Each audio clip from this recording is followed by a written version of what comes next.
Assalamualaikum warahmatullahi wabarakatuh.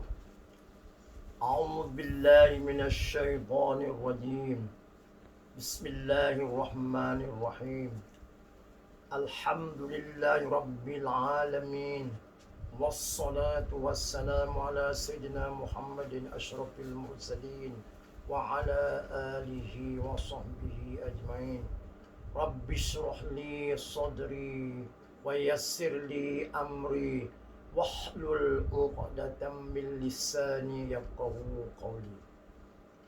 Tuan-tuan dan puan-puan, para penonton dan pendengar yang dirahmati Allah sekalian.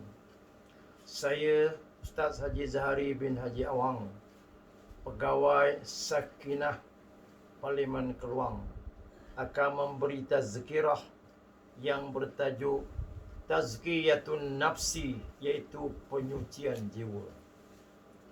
Tuan-tuan dan puan-puan,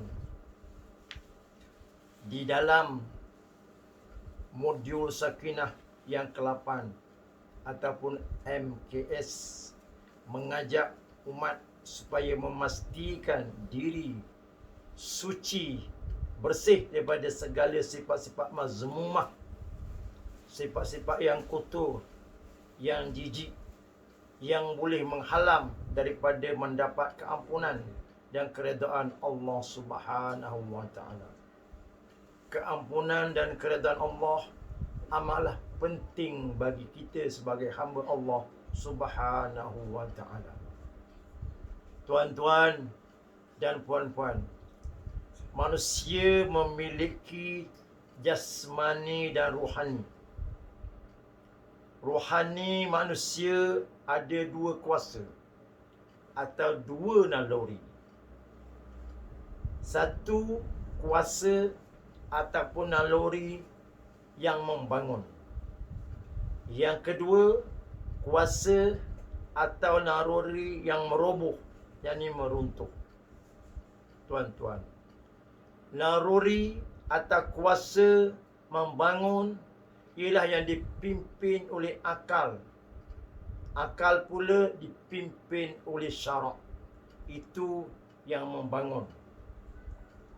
Tetapi satu lagi, jika naluri itu dipimpin oleh nafsu, kuasa yang dipimpin oleh nafsu yang tidak boleh dikawal, maka dia akan meroboh ataupun meruntuh.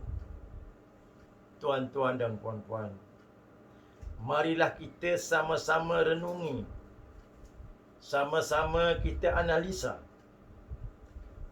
Tidaklah keterlaluan kalau saya katakan kilang-kilang yang ada di sekeliling kita, bateri yang ada di sekeliling kita, boleh dikatakan kesemuanya untuk membangunkan fizikal seseorang. Sama ada kilang itu mengeluarkan kenderaan ataupun perhiasan ataupun pakaian, semuanya membangunkan fizikal. Kita bimbang sekiranya pembangunan fizikal dengan pembangunan rohani tidak seimbang, ia akan melahirkan manusia kebendaan.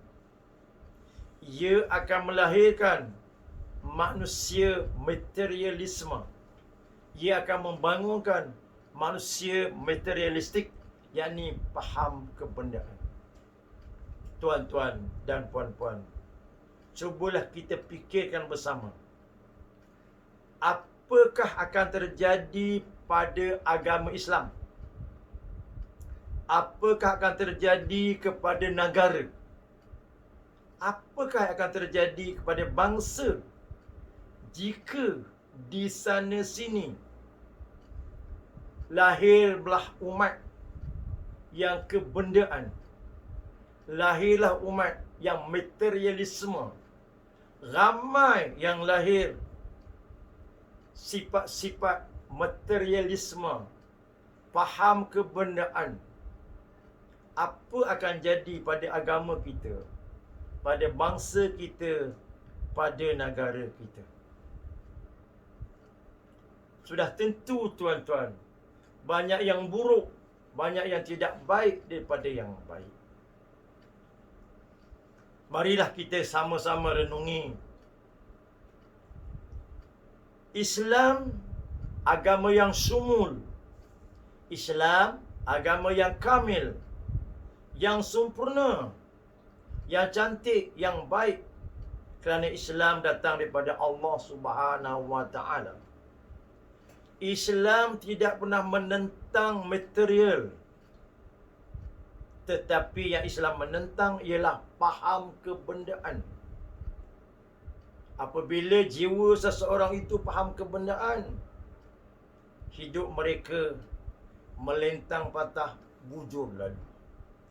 Tak kisah asalkan kaya, asalkan banyak duit, tak kisah daripada sumber-sumber yang bagaimana. Maka Rasulullah SAW telah mengingatkan dalam sabdanya, kullu lahmin nabata min haramin pannaru awlabi. Rawahu Imam Ahmad.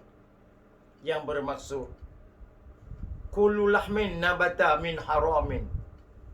Tiap-tiap daging yang tumbuh, yang jadi daripada sumber-sumber yang haram, yang utamanya ialah neraka lah baginya. Na'udzubillah min zalik. Islam tidak melarang seseorang menjadi kaya, menjadi hartawan, jutawan. Kayalah, banyak duitlah, senanglah, supaya banyak mengeluarkan zakat. Kayalah, banyak duitlah, supaya menjadi pokok yang rindang, yang ramai orang boleh berteduh di bawahnya. Tuan-tuan, tapi sebaliknya, kalau manusia kebendaan, mereka tidak memikirkan soal halal dan haram, tidak memikirkan soal kematian, tidak memikirkan soal kubur, soal akhirat, tidak memikirkan mereka akan kembali bertemu dengan Allah Subhanahu wa taala. Sebaliknya, mereka takut mati. Yang mereka fikirkan, hidup mesti mewah, hidup mesti bergaya, memuaskan nafsu ammarah, lupa persiapan hari mati, lupa persiapan hari akhirat, hidup di dunia bertuhankan kepada hawa nafsu. Maka dengan sebab itulah tuan-tuan, dengan penuh kesedaran, dengan penuh keesapan yang mendalam, YPKDT, Yayasan Pembangunan Keluarga Darul Ta'zim, dengan penuh kesedarannya, dengan penuh keesapan yang mendalam, telah mengeluarkan satu produk yang sangat penting, yang sangat mustahak, yang sangat berguna, yang dinamakan MKS, iaitu modul keluarga sakinah. Salah satu daripada modulnya ialah modul yang ke-8. Modul yang ke-8 ini, tuan-tuan, mengajak kita semua, mengajak umat tazkiyatun nafsi, yakni penyucian jiwa. Rasulullah SAW mengingatkan, kullu bani Adam khata'un. Tiap-tiap anak Adam semuanya buat silap. Tiap-tiap anak Adam semuanya buat salah. Tiap-tiap orang yang buat salah, sebaik-baiknya ialah bertaubat. Kullu bani Adam khata'un wa khairul khata'in at-tawwabun. Orang yang bertaubat, orang yang menyedari hakikat dosanya, Orang ini orang yang tawadhu, orang yang merendah diri kepada Allah Subhanahu wa taala. Maka Allah sangat sayang kepada orang yang insaf, orang yang sedar dirinya yang buat silap, dia kembali kepada Allah, dia bertaubat, dia beristighfar. Sebagaimana firman Allah, innallaha yuhibbut tawabin, bahwasanya Allah Ta'ala kasih sayang kepada orang yang bertaubat, wa yuhibbul mutatahhirin, dan kasih sayang kepada orang-orang yang menyucikan jiwanya daripada sifat-sifat mazmumah. Tuan-tuan dan puan-puan yang dimuliakan Allah Subhanahu wa taala. Dalam MKS, modul keluarga sakinah, manusia mempunyai 4 tingkatan nafsu.